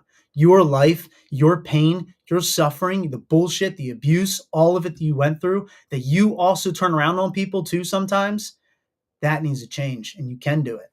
You're doing it right now. This is a step towards it, believe it or not. You actually just felt it, bro. You just felt it, and you're still a fucking savage. You can absolutely be 100% try to become one of those warrior philosophers, dude, especially because you're already dabbling in it. You've been dabbling in it for life. It's your calling. It's like you're ignoring your calling. No way. No way. Don't ignore that calling. It's not sexy, maybe, but it's super valuable. Some of the most unsexy things are the most valuable things. In a business, the hardest shit to do is paperwork and all the fucking, like for this one, for example, doing all the grants and doing the research and all that shit. This is the sexy part. I get to talk to people and stuff and meet them. The other stuff behind the scenes is the unsexy stuff. It's horrible. But you got to do it. The unsexy is what changes things, dude. That's what changes shit. You got to do this stuff in silence. You got to do the work. You can. You have a fucking great story, dude. Recognize it. How you feeling right now? How you feeling? We're doing a long one today, baby. I don't know. I wasn't ready for this, I don't think, but I'm glad I'm here. I'm glad you're here too, baby. I'm glad you're here in multiple ways. I'm glad you're here. I'm glad you made it to this fucking podcast. Honestly. Very great. Yeah, this is thanks to Delgado. Yeah. He randomly found me on TikTok. I have a video up that's got some pictures of my military career, just a couple, not a whole, nothing fancy, but me and him just hit it off and started talking. Delgado's a good dude, man. He's going to be on He's good people. He's good people. He's coming on a retreat with us in Montana, and he's in a couple weeks. We're going to be going to Montana. We have some more retreats coming up too. I would love to have you come out to some actually, and like dive in, check it out, check out what accountability means, talk philosophy, all that good shit, dude. It's fantastic. So we have actually a couple more things going on. One guy says your story. So Todd here on Instagram, your story has more validation than you truly understand. Warriors don't talk about what experiences we have we engage through to shield our young warriors from living the same hell. So you need to be the engine through the shield so that you can help the young warriors living through the same hell that they're going through right now. And even the older guys too. You can use all of that. Your story has an insane amount of value, dude. And then let's see. Somebody else said, Rivera, he said, just from this alone shows courage, integrity to yourself. Proud of you, man. I'm at work and it brings me tears. Love that. Rivera's a good dude, man. Julia said, keeping stuff like that in, heavy shit, it poisons you. That's real. Actually, the most real. And see, I agree. Keeping shit bottled up is poisonous. It'll poison me. But if I dump it out, it's going to poison somebody else. So, no way, brother. That's not it. It depends on how you pour it out. You could pour it out. Go back to the example of how I controlled the arguments and stuff like that might have happened. I controlled that. I said, hey, listen, I'm not here to let's talk, right? And we're able to get through it. And I use past experiences to do that, right? You don't have to pour it out and be poisonous. You can pour it out and show people how you got through to the point where you can now share it from a place of strength and honor. That's what you can do. 100%, bro. You pour that shit out. You can pour it out that's not poisonous. You pour it out into a cup and show them the poison. It's like, look, this is the poison. Don't drink this. That's what it is. You don't got to fucking go like, fuck you. You're a fucking asshole. You're fucking blah. You don't have to do any of that shit. You're like, look, this is the poison. Here it is. This is what I drank. This is what I've been drinking. Don't drink this. Completely different concept. Completely. You're a good dude, man. You got a big fucking heart. You know what love is. You loved your brothers. You love fighting for them. You love protecting people. You love your daughter, very obviously. Like, you have love in you, dude. A lot of it. You just got to, like, allow it to come out. And you don't have to allow, you can show the poison and the love and be like, yo, don't drink that. Don't drink that. And you can begin to dilute that fucking poison, dude. That's what it is. We have another one here. How easy is the danger? Letting it out is definitely necessary. That's what Ray said. And it's called a release valve for a reason. Todd said that too. So you do have a release valve, 100%. So Austin also said to you, remember that everything we have gone through is what shapes our future. The pain, the suffering, the anguish are the things that guide our path forward. It's true. Your purpose in life is something that will show itself in an unexpected way. Maybe this is the unexpected way that will reveal itself in ways you cannot expect to understand at first. So 100%, man. And Ray said you also have a level of self-awareness that shows you've done a lot of work. Keep fucking going. That's really good point. I should have said that, Ray. You're right. That is what you're doing right now is a high level of self-awareness that 100% shows you are absolutely still fighting for your life. And that's I good. honestly wish I was naive though. There's time where being self aware sucks fucking balls, dude. Yep, I agree. I'll agree with that. I totally agree with that because it's hard. It's hard. That's actually that coming home piece, right? That's I love that you just said that. That's that coming home piece. Like now it's like, hey man, I'm here, I'm home. I'm self-aware of the fact that I'm home. I have all this shit that's inside of me. I don't want to deal with it anymore. I don't want to fucking put in the work for it. And it's easier to choose the chaos in that way. 100%. You're right. You said it yourself. You're right.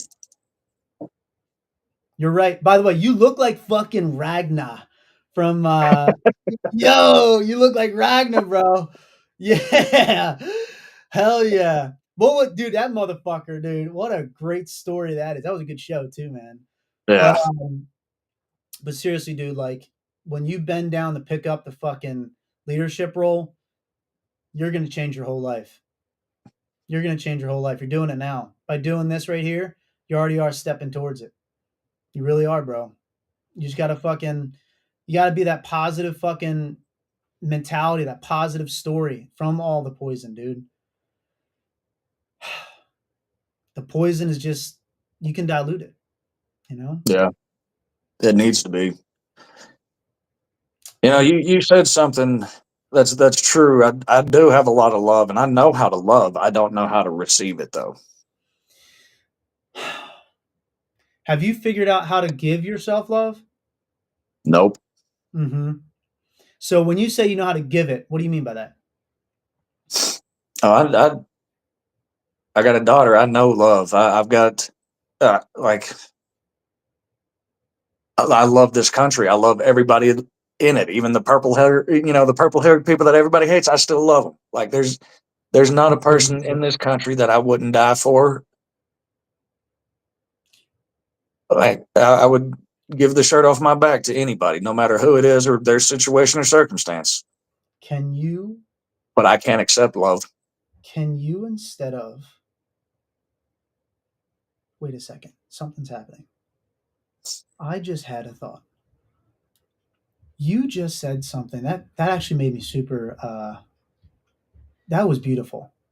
You would die for and you brought up that you said purple hair, blue hair, whatever. Like you you brought someone up that you don't agree with that you would still die for. An ideology. Absolutely. How about instead of you now dying for because in the military that's a requirement. I there's one mission. It's to take people's lives. Okay, that's one mission. Protect us by taking others' lives, right?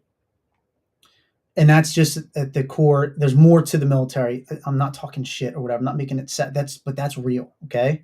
Yeah. Instead of dying, why don't you start living for those people? Because I'm already dead. I died a long time ago. That's actually kind of cool, right? Let's think about that. I like to call this the Phoenix effect. You did die. Why aren't you being reborn? You have the opportunity. The Phoenix effect, baby. The metaphor is there. It was given to us a long time ago. Remember that breadcrumb shit I talked about? It's there. You're in the middle of a Phoenix effect. You need to fucking be reborn. And you can.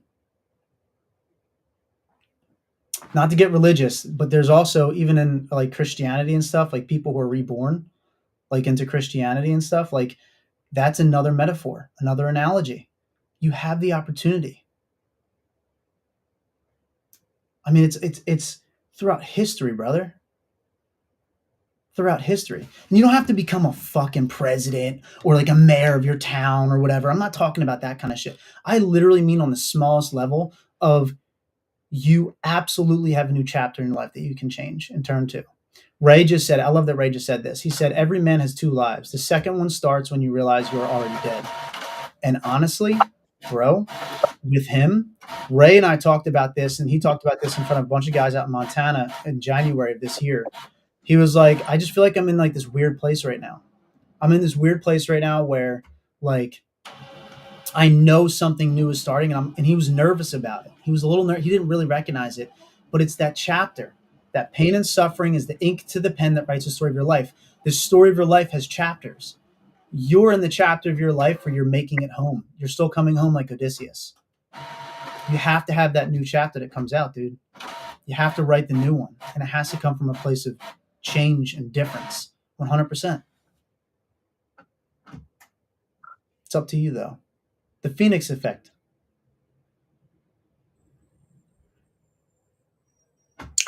You just need to find purpose again. You get to define it. That's the chaos of freedom. Freedom's already chaotic. You don't got to make it fucking negative. You can make it positive.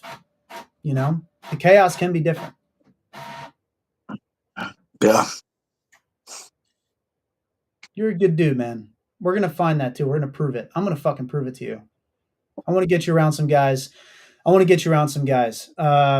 That really fucking get this shit.